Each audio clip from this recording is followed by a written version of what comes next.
What's up guys, and welcome back to another Wynand Crypto video. The gap in crypto education is exploding right now and it's creating a massive divide. Just look at what's happening in Congress. Democrats keep voting against putting crypto on center stage in America.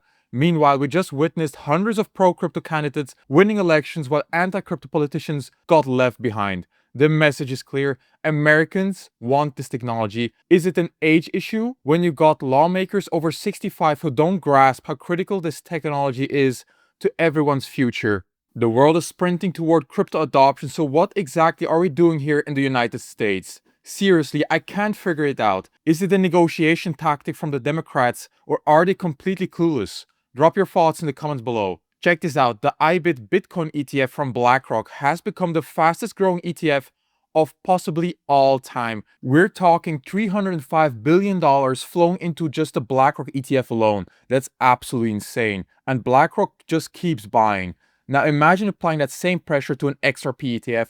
Are we going to stay at $2 or will we shoot to $5, maybe even $10? As XRP becomes less available on the market, could we see prices skyrocket even higher? I don't know, but here's how it typically works. They offer these opportunities to ultra high net worth individuals first and then roll them out to everyone else. What we do know is that BlackRock, Fidelity, Charles Schwab, all these investment powerhouses are diving headfirst into crypto. Let me share this clip from Robbie Mitchnick, former Ripple employee who is now head of digital assets at BlackRock. Most people recognize that out of all the developments in the blockchain and digital assets ecosystem, DeFi is potentially the most transformative, right? It's also, in some ways, the furthest afield from being able to kind of have widespread adoption. But unlike, in the early days, permission blockchain use case here or crypto here, there's not one institution in finance who doesn't have some path to being disrupted by DeFi, right? So everything else has been a mix of kind of opportunities and maybe threats. DeFi forces everyone to say, what does this mean for us if this actually happens? So everybody's paying attention. You're just not at the point yet where you've got kind of banks and asset managers. Yeah. We're approaching that tipping point quickly. Regulation will be crucial, but getting all regulatory bodies, the OCC, Federal Reserve, FDIC, CFTC, SEC, aligned has been the biggest challenge in the United States. I believe the Trump administration has done well putting the right people in key positions, but I want to see more support for US companies. Initially, they promised to focus on American cryptos, but that shifted to let's just focus on Bitcoin. Financial institutions' efforts on private blockchains in the past and maybe sort of the shift to public blockchains, the regulatory political temperature that has kind of been changing in recent years to kind of lead to that. Yeah, well, I think the verdict is in on the private blockchains and it's not good. That was obviously where a lot of the TradFi exploration in this space occurred in the early years in particular. That was really all the banks and some of the other TradFi institutions had comfort with. But the track record is what it is, and it reflects the fact that there's been very, very de minimis actual adoption in an economic, commercial way at scale of any of these private blockchain projects. And I think, in hindsight, at least, that makes sense in terms of the curbing of the value prop of blockchain's potential that a private blockchain represents. And so public blockchains are increasingly the focus, even for TradFi firms, maybe not all yet, but certainly that's the direction of travel. And we've seen obviously encouraging regulatory guidance over the last couple of weeks that help support the notion that this is now suitable territory for even banks in the US to engage in. It's fascinating to hear that private blockchains aren't the focus for major institutions anymore. To make this easier to understand, I looked up the most popular private versus public blockchains. For private chains, there's R3 Corda, which has struggled to retain paying customers. That's why they had layoffs and are considering selling off pieces of their business. Then you've got IBM's Hyperledger Fabric, Quorum, Hyperledger Sawtooth, Taurus, and OpenChain. Honestly, I've never even heard of those last two. For public chains, you've got Ethereum, Bitcoin, BNB, Solana, Cardano, Polkadot, Avalanche, Stellar, Tezos, Cosmos, and of course, the XRP ledger. Don't go anywhere. I've got more from Brad Garlinghouse, more Mitchnick insights, and some interesting Ripple connections you need to see. Let's watch this clip I've played before from Blackrock's head. Watch this. This technology is going to be very important. Look at it. We have been part of a huge revolution in investing through ETFs. We believe that ETFs will be changing the whole way we invest. I believe the next generation for markets, the next generation for securities will be tokenization of securities.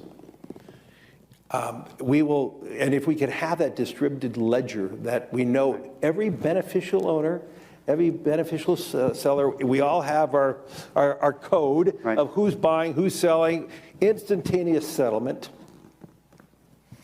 And think about it, it changes the whole ecosystem. It really shows where all of this is headed. BlackRock understands the evolution of digital assets and tokenization. They want to be and will be one of the biggest players. If they announce a partnership with Ripple, imagine what that could do to XRP's price. It would transform the entire ecosystem. If you ask me where most of this value will end up, my educated guess is you will see much of it on HBAR, Algorand, the XRP ledger, Stellar, and Ondo. These will likely be key players in tokenization, with many others joining the ride, but these stand out to me.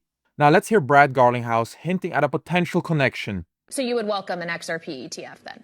We would certainly welcome it, and I think it's inevitable that there'll be, multiple ETFs around different tokens. And I think you'll even see ETFs potentially around baskets that also, I think, further diversify that risk. Are you in talks with the largest issuers, particularly BlackRock, to get this done? Well, I'm not going to comment on that. I know BlackRock has said some things publicly. We think it makes sense for the XRP community overall. Ripple obviously is a very important stakeholder in the XRP ecosystem, but we're not the only player. And look, we've seen, before the SEC lawsuit, XRP was the second most valuable digital asset. I think because of the headwinds of that lawsuit, we've now seen that largely abate. But the long-term view on these things is about, how do you create utility and really solve real-world problems with these different digital assets? We've seen this over the recent months. More utility as clarity has emerged for the XRP ledger and XRP as a token. Companies are beginning to move forward with their own strategic reserves. Every small business, institution, bank, and credit union will want some type of strategic reserve. It won't happen 100% overnight. That's clear. But as more companies adopt this approach, it will become the norm. As more digital assets are needed to support different strategies, we'll see massive demand build up. When we finally get clarity and regulation that makes people feel safe participating in the ecosystem, it will mark a major turning point. That's going to be incredibly powerful, though we're not quite there yet. If Congress can get their act together on sensible crypto regulation that works for both sides, the impact will be enormous. Here's another clip from Robbie Mitchnick. American adults holding some exposure to Bitcoin or crypto, obviously it was a fraction of that for institutions. And a big driver of that was historically there were enormous frictions for institutions to be able to hold directly. And now I think that's why the ETFs have been such a game changer, because they've brought that to a level of parity where you have, for the first time, efficient, turnkey, low-cost exposure vehicles. And so we're starting to see the journey that institutions now go on as a result.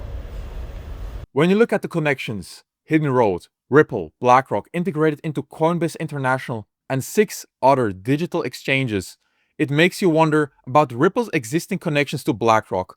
Michael Higgins, Hidden Road's global head of business development, highlighted the significance of using BlackRock's BIDL tokens as collateral. I hope I didn't butcher this name too much. BlackRock clearly understands how important XRP will be for the new financial system. I think they were just getting their ducks in a row and waiting for their customers to start requesting these products. If you're with BlackRock or any institution that hasn't applied for an XRP ETF yet, you need to ask them when they're going to do it. If you let them know you're interested, you might not be the only one calling. When enough people request a specific product, they'll respond because they don't want to lose your business. There's also a former Goldman Sachs employee now serving as Ripple's sales director, showing how these financial institutions are increasingly interconnected. I asked Perplexity to find connections between Ripple and BlackRock. It mentioned potential XRP ETF collaboration which we've discussed extensively. It also highlighted market impact and institutional legitimacy. BlackRock's involvement could be a game changer for mainstream XRP adoption, increasing liquidity and attracting institutional investors. The precedent set by BlackRock's iShares Bitcoin Trust, IBIT, is a perfect example for this transformative impact. How much has actually flowed into Bitcoin's ETF overall? I thought it was over 100 billion. Let me check. There's approximately 305 billion has gone into Bitcoin's ETFs. Now imagine 100 billion flowing into XRP ETF with a market cap multiplier of 25 to 50x on 100 billion. We could be talking trillions of dollars in market cap coming to the XRP ledger through an ETF. If we get the ETF, legal clarity and everything else aligned simultaneously, it's going to be absolutely game-changing. And don't forget to invest in XRP. If you want to long or short XRP, go to Wynand Crypto, and on this video, you're going to find a link to sign up to BTCC to be able to trade Bitcoin and XRP and other cryptocurrencies. And you guys, with BTCC and only my BTCC link, you can get a limited time $10,000 bonus on your first deposit. This is where I open all of my long positions and all of my trades. I think it's a fantastic place to be trading, so make sure to use my link down in the description below if you want to sign up and start trading XRP. I would be really thankful if you guys support my small channel with just moving your funds from your old trading platform to BTCC and then just racking in that huge bonus. It helps you and me. And if you own XRP, do your part, show your support. I love you all, and I will see you very soon. Until the next time, Wynand Crypto out.